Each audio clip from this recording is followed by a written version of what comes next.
Hi everyone. I'm happy to have the chance today to tell you more about Simanto, and I'm going to focus especially on our text analytics capabilities and our API.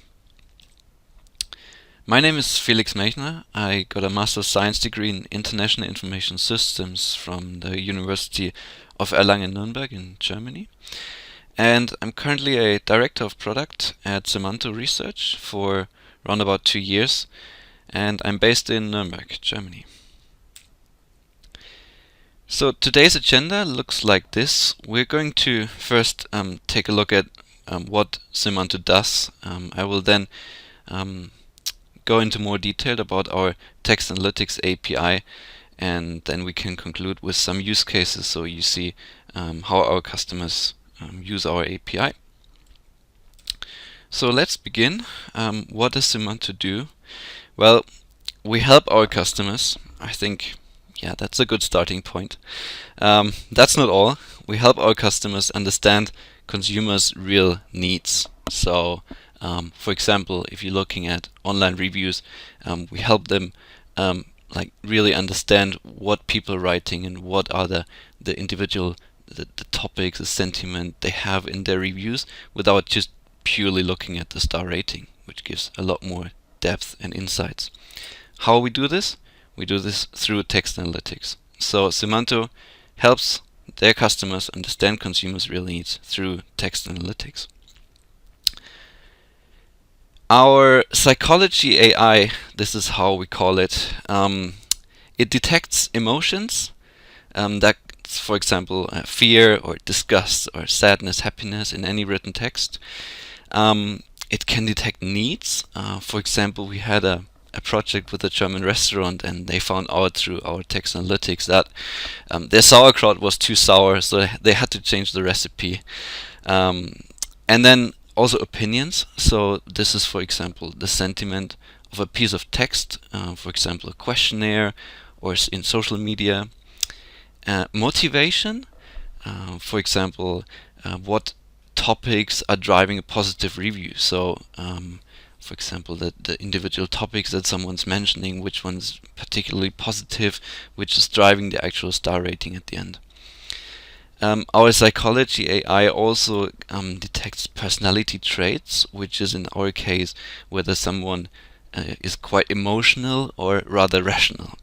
And also communication styles. So that means, is someone revealing personal information more? Is someone seeking actions? And we can do all that with our models through our psychology and AI in any written text. Simanto was founded in 2010. We have a team of psycholinguists, linguists, AI experts, software engineers, and so on. Around about 70 employees currently. We have lots of different nationalities at Simanto, 32, maybe it's even more now. All the different people have together published more than 80 research papers, and we have 9 PhDs in the company. Simanto is spread with their offices in several locations. We have a small office in the US, in New York City. We have people in the UK. Our headquarters is in Germany, in Nuremberg, where I'm based. We have a team in Spain, which is growing and growing, and also some people in North Macedonia, particularly for engineering marketing team, which sits there.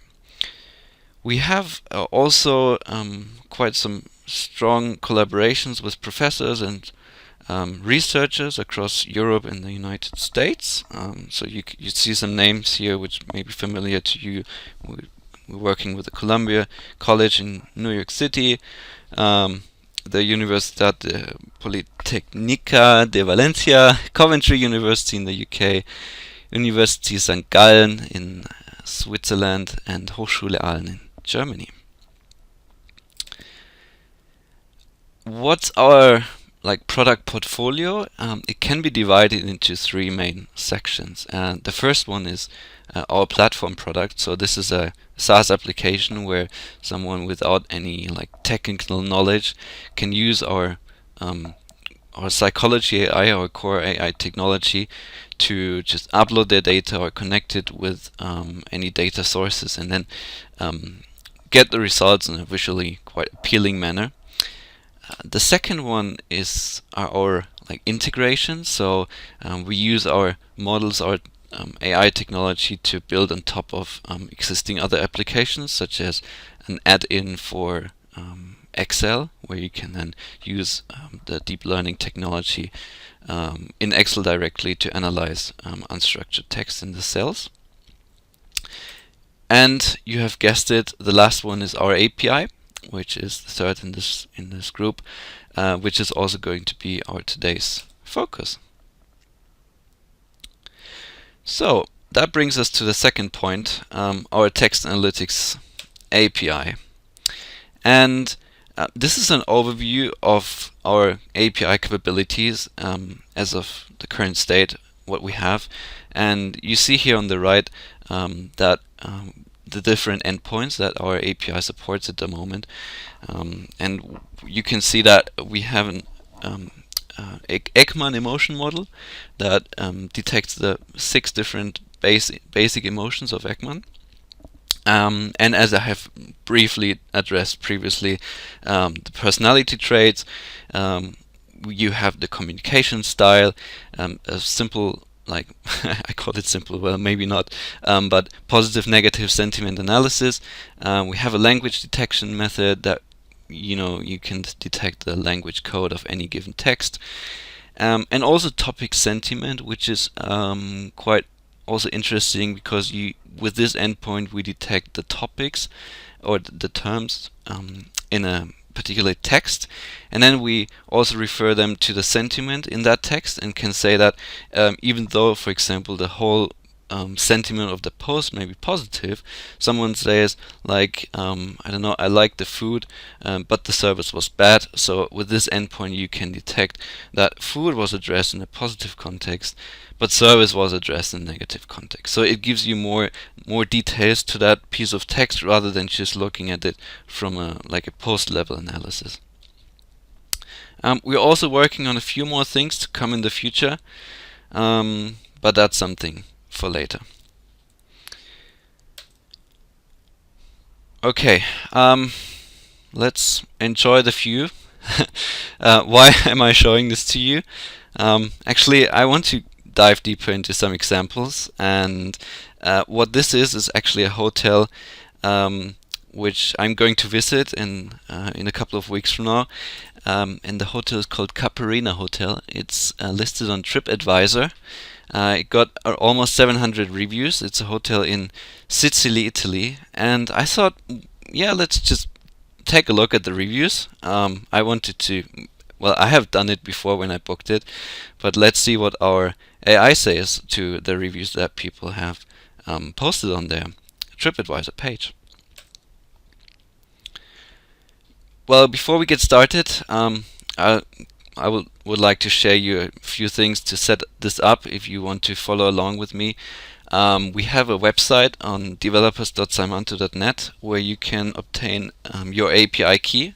This is free for, I think, up to 10,000 calls.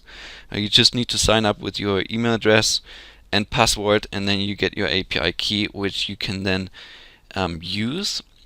Also, I would recommend you having a look at our API documentation, where you can find all the details around the different endpoints and so on. And you'll also find that there's a button on the left in orange, Run in Postman, and this is a Postman collection that you can download, which makes it really easy to set up and test our different API endpoints. So the third point is basically when you have installed it, that you're ready to use it with Postman. You can also, if you haven't downloaded it yet, get it on the internet on, I think, postman.com. And all you need to do is you need to paste in your own API key, and then you're set up and can test our API endpoints. So as I said, let's start with some examples. This one is an easy one. I hope you can read it. It's not too small, but I read it out loud for you. So I found this review on this hotel page that said, The food was so good, we ate all our dinners on property. I could have stayed another 2 weeks. Beach, club, view, fantastic. Book your room now. So, well, it already sounds really, really positive. What I've done here, however, I've looked at the communication style of this post because I wanted to see like the different classes that this post falls into. On the bottom right, you see that the classes are action seeking, information seeking, fact oriented, and self revealing.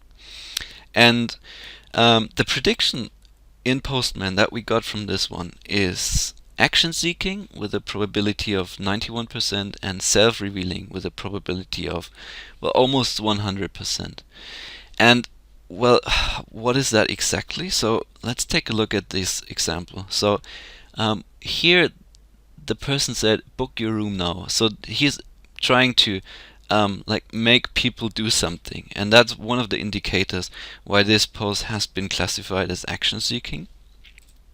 And the other one, well, the rest of the post basically, he uses a first person here. So he says, or she, I don't know, she or he says, I could have stayed another week. And it was also used here in the first sentence, like we ate all our dinners on property. So this person is revealing something from himself, and that's why we have these two classes.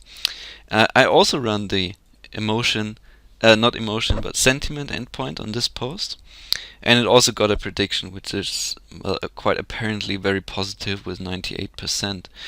And why this is so powerful, this example, is because we have here a very interesting combination of classes that were predicted for this post, which is self-revealing, action-seeking, and sentiment positive, which is, you could say, like your best customer, because this person is positive toward your business. That person is action-seeking. That means this person can influence others by saying, hey, you should do that, and if that's positive, that's even better. And it's self-revealing, so he is or she is like talking from his own motivation, his own experience. So if you find, like, if you would apply this API and run it through all your reviews, if you have a hotel, if you have a restaurant, or whatsoever, you'll find the best customers, and then you can continue like to profile them into finding out what characteristics they have. Are they usually families? Are they single? So you can really use that to build profiles, to build your target persona better and to understand them better. Let's continue. This is a bit more tricky. So the review said, this is part of the review, it's not the complete one, but I took this one because it was quite interesting. They said the pictures look lovely, but don't be fooled. Okay, so would you say it's positive, negative? Well, it's kind of a mixture. I ran the sentiment endpoint here, and I got the prediction was positive, probably because pictures look lovely is quite a positive expression, but with a probability of 67%, so it's not very high. We usually recommend to set a probability threshold around something between 60 and 85%, depending on the domain that you're in. And yeah, so it's a bit tricky, but let's take a look at the remaining like text of that review, because they didn't only say the pictures look lovely, but don't be fooled. But they said the hotel is dated and in need of an update. And looking at the sentiment again, we see now it went from positive to completely negative. So even though there's some positive aspects in this sentence, like the pictures look lovely, and the probability overall is so negative with a probability of 97%, which shows that this model actually takes the whole context into consideration and is not fooled itself by certain sentiment words in the context or in that review. I have two more like really controversial examples, and for these two examples I have looked at our emotion endpoint, and we also ask 6 annotators to tell us what emotion they think this text expresses. And the example is, look how proud he is.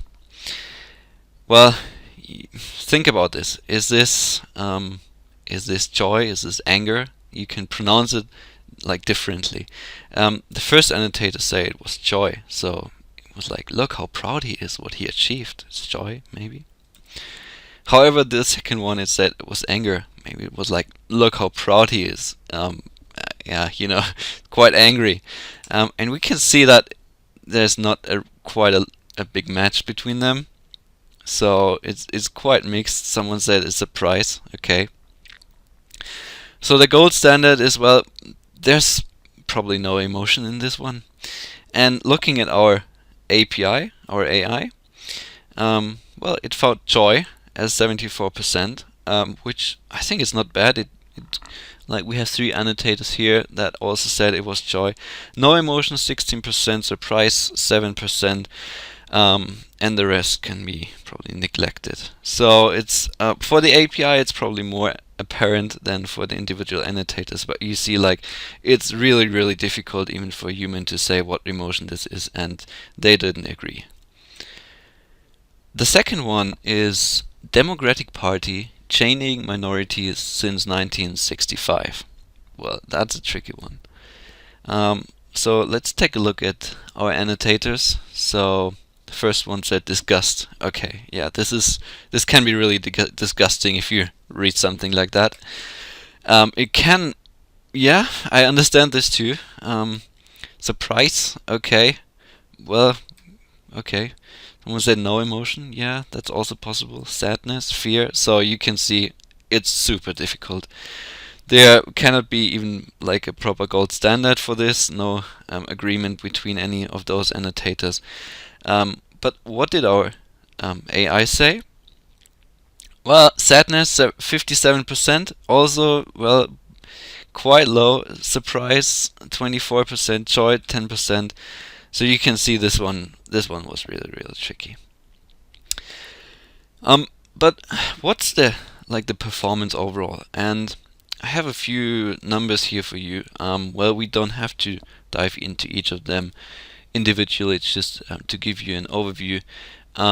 So what we have done is we tested the different models in several standard data sets, and what we obtained is basically state-of-the-art accuracy with these. So what we can take a look at is, for example, the sentiment accuracy at 90%, which looks quite solid.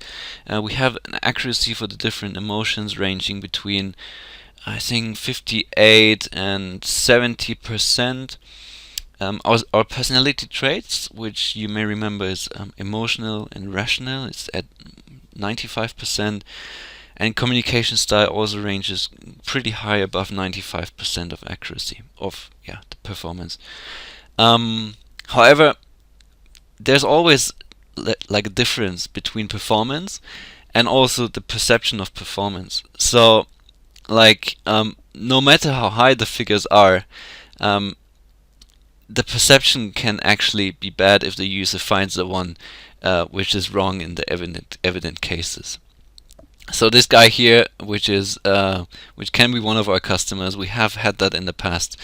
He says the AI is not trustworthy. It fails in obvious cases. So yeah, that's the difference between performance and perception of performance, which we deal with every day. So let's finish this off. Let's take a look at the technologies that we use. Or that our researchers use. You can see Triton, TensorFlow, Kubernetes, Docker. Probably you heard of these things. Coco is actually Simanto's internal library for accelerating our NLP research. Coco is something that was built on TensorFlow. And I'm just reading this. It makes it easy to go from a quick experiment to model deployment on our production machines. So that's something that our team has built really to experiment a lot and to also be able to make this production ready for our different products, API and platform. that brings us already to the third point of the agenda today, and in this one I would like to show you two examples of two companies that are working with us together on how they apply our API. And let's see, the first one is QuestionPro. I don't know if you're familiar with that company. They're a online survey software, and they have lots of like big customers that really run very extensive questionnaires with QuestionPro. So they decided to work with us on a topic and sentiment detection and endpoint. And what they have done is they built a dashboard with several widgets on it, and a customer of them can activate the like text analysis widget, which they will use to analyze open-ended questions and retrieve insights from their, for example, NPS questionnaires, where they have an open text field where the customer can, or the participant of the questionnaire types in anything they like. And this widget talks to our API, to the topic sentiment endpoint. It gets the topics and the sentiment of the topics back into QuestionPro's survey platform, and it will then be provided as a chart to the user of that platform to find out what the different aspects of that open comment or that open-ended question were, and whether the customer was positive or negative towards them. The second one is our collaboration with Attributes. Attributes, if you don't know it, is a tool to monitor social networks and online reputation. And this is a very interesting project that we have worked on with Attributes. This is actually a COVID-19 life tracker. And Simanto has built one for the English and German-speaking countries. And Attributes is a Spain-based company. They have built on top of our German and English trackers and built their own Spanish tracker for the COVID-19 pandemic. And what they use is also the topic sentiment endpoint. We seen that also in other like customers. They're particularly keen to use that one because it gives really in-depth insights into the text. But they also apply the sentiment here, so they want to understand, for example, from Twitter data, whether someone addresses Corona or COVID-19 in a positive or negative context, and also the emotion. So what emotion does it create when someone tweets something around Corona? Are they angry about it because the government has, I don't know, added new restrictions, or are they happy that the pandemic, I don't know, they could work in home office, for example. Some people are happy to do that. So that was a very interesting project, and you can also visit that website to take a look at the different charts and at the analysis that they have done using our API. And that's it. I'm at the end of this presentation. I hope you enjoyed and you learned a little bit about this one. And thank you so much for your attention. If you have any more questions, you can always contact me. You can write me an email. You can call me, or you can also get in touch with my colleague Kiko. And then, yeah, that's it for now. Thank you so much, and enjoy the rest of the conference.